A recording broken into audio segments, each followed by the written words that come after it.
Hello दोस्तों, स्वागत है आपका हमारे इस चैनल पे। नंबर 1 में आपको ये बताने वाला हूँ कितने टाइम में इंस्टाग्राम कितना डेटा पी जाता है। अगर आप रील स्क्रॉल कर रहे हो तो 64 मेगाबाइट आपकी 10 मिनट में साफ हो जाएगी और 1 घंटे में लगभग 400 से 500 मेगाबाइट। लेकिन ये डेटा आपकी नेट की स्पीड पर डिपेंड करता है, क्योंकि स्पीड अच्छी होगी तो सारी वीडियो ऑटोमेटिकली हाई क्वालिटी में चलेगी, जिससे ज्यादा डेटा यूज होगा। लेकिन आप सेटिंग में डेटा सेवर ऑन कर लोगे तो आपका डेटा कम यूज होगा, वीडियो थोड़ी लो क्वालिटी। नंबर 2, ये रेस्टोरेंट मेन्यू में आप खाना ऑर्डर करने से पहले ही देख सकते हो कि खाना कैसे दिखने वाला है। ये 3D मेन्यू है कि रियल लाइफ में आपके टेबल पे आता है। दिखने में ये अच्छे ग्राफिक वाले गेम के जैसा लगता है, जिसमें हमारा खाना है 3D तरीके से चूज करना पड़ता है। क्या आप ऐसे रेस्टोरेंट में कभी गए हो? नंबर 3, क्या आप जानते हो इस दुनिया में कोई भी कॉन्टिनेंट नहीं था जहां डायनासोर ना रहे हो। बहुत लोग कहते हैं एंटार्कटिका एक ऐसा कॉन्टिनेंट था जहां डायनासोर नहीं थे, लेकिन ऐसा बिल्कुल नहीं है। यहाँ तक कि एंटार्कटिका जैसे बर्फ से ढकी हुई जगह पर भी डायनासोर, मोसेसो, प्लेसिसोर जैसे डायनासोर रहा करते थे, लेकिन इस पत्थर ने विचारों की पुंगी बजा दी। नंबर 4, इस दुनिया में ऐसा जानवर है जो इंग्लिश समझता है, वो है डॉग।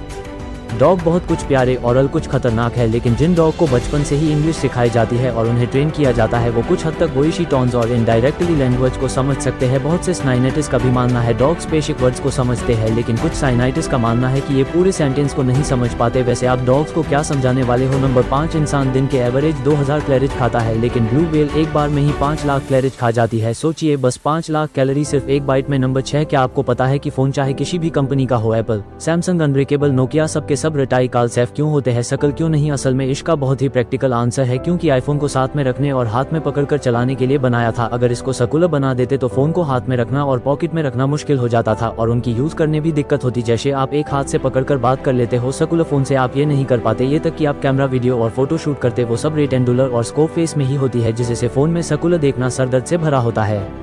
इसीलिए कोई भी हेड हैंड दिव्यास जैसे PHP मेंटा ने स्पीच इन सभी गेम डिवाइस को दिनिर्ट ही बनाया गया है। नंबर 7, एक सक्सेसफुल ई-कॉमर्स कंपनी बनने के बाद अमेजॉन ने सोचा कि वो अलग अलग प्रोडक्ट ही बेचेगा अपनी ही एप्लीकेशन पर। अमेजॉन पर कई सारे लोग फोन खरीदना शुरू कर रहे थे, तो अमेजॉन ने मौका देखते ही अपना ही फोन लॉन्च कर दिया, जिसका नाम था अमेजॉन फायर फोन। लेकिन ये बहुत ही ज्यादा फेलर निकला। कंपनी ऐसा लग रहा था ये काफी सक्सेसफुल होगा और कभी अच्छा कंप्यूटर बनेगा, लेकिन ऐसा नहीं हुआ और मार्केट में 13 महीना आने के बाद ही डिसकंटिन्यू हो गया। वैसे उनका इंटरफेस और बाकी चीजें सही थी, ये फोन आईफोन से भी काफी डिफरेंट लग रहा था, लेकिन लोगों ने उस पर भरोसा नहीं किया। और दूसरी बात, जिसके उसके फ्यूचर कैमशरी दिखाई जाते थे, इतने अच्छे थे नहीं और ज्यादातर लोग फोन जैसे चीजों पर रिस्क नहीं लेते। Number 8, Pepsi glue. पेप्सी कई बार मार्केट में न्यू ड्रिंक लॉन्च करता रहता है बस टेस्टिंग करने के लिए, और इसमें से कई सारी ड्रिंक फेल होती थी और इसमें से है पेप्सी ग्लू। ये इंडिया में भी लॉन्च हुई थी, लेकिन ज्यादा नहीं चल पाई। पहले तो उसका कलर काफी अलग था और लोगों को लगता था ये अनहेल्दी है, और उसका टेस्ट भी ज्यादा मीठा था, चाय के जितना।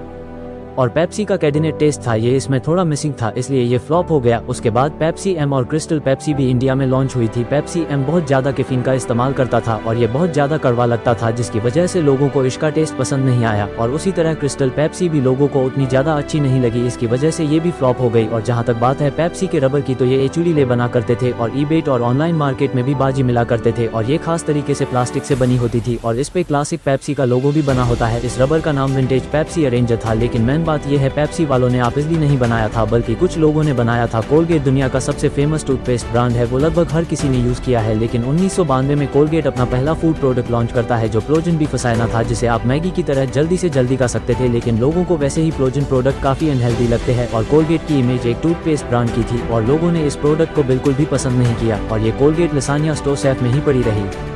अगर ये प्रोडक्ट फेमस होता तो कोलगेट की तरफ हमें और फूड प्रोडक्ट देखने को मिल सकते थे। वैसे कोलगेट की कैंडी की बात करें तो कोलगेट की कोई कैंडी नहीं थी, लेकिन इसका एक प्रोडक्ट है जिसका नाम है कैंडी को बबल गम। इसका फ्लेवर एक टूथपेस्ट के जैसा है, मतलब इस बबल गम में टूथपेस्ट के सारे इंग्रेडिएंट होते हैं, जो कि ऑलमोस्ट एक टूथपेस्ट बना देता है। लेकिन KFC का प्रोडक्ट मार्केट में आते हैं सोल्ड आउट हो गया। 2017 में जापान का एक KFC लिमिटेड एडिशनल लॉन्च हुआ था, जिसे कोमा सेंटर एक्स्ट्रा क्रिस्प के नाम से जाना जाता था। वैसे ये नॉर्मल सन क्रेन थी, लेकिन इसमें खास बात ये थी KFC फ्राइड चिकन की तरह थी। सन प्रोडक्शन और KFC की लोगों को बहुत एक्शन मिली और मार्केट में ये प्रोडक्ट जल्दी बिक गया।